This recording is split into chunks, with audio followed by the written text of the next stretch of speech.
Brigitte Lahaie, Sud Radio, le sexe au conseil. Eh bien, Sabrina Philippe, un malade à l'hôpital, tous les jours, on lui prend sa température. Oui. Et on sait s'il va mieux, s'il est guéri, si au contraire il rechute.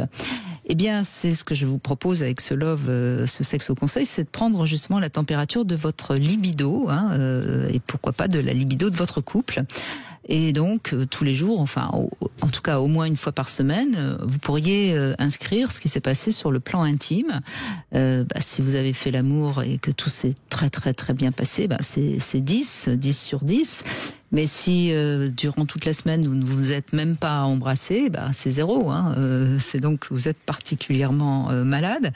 Et puis comme ça, dans 1 mois, 2 mois, 6 mois, ça dépend, vous faites comme vous voulez, vous aurez une preuve tangible de la température de votre intimité. Et la plupart du temps, lorsqu'on discute, les preuves ne sont pas là. Il y en a un qui pense quelque chose, l'autre pense autre chose. Mais si vous avez marqué sur le tableau chacun la note que vous donnez à votre intimité, eh bien vous aurez une courbe qui sera très claire.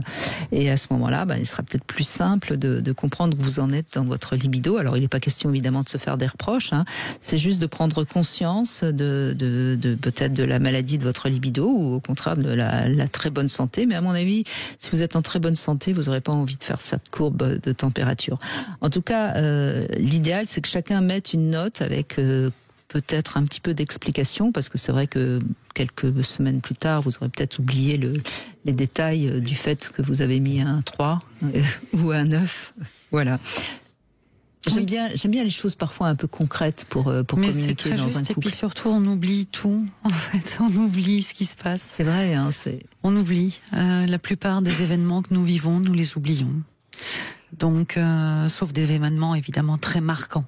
Mais on a tendance à oublier. C'est vrai, quand on discute après, on n'a pas le même passé. Le passé que l'on a, les souvenirs que l'on a, ils sont trafiqués par notre mental. Parfois, on n'est même pas du tout d'accord. On a des impressions totalement différentes. Comme si on n'avait pas vécu la même chose. Oui. On se dit, mais l'autre est fou. Et c'est peut-être nous.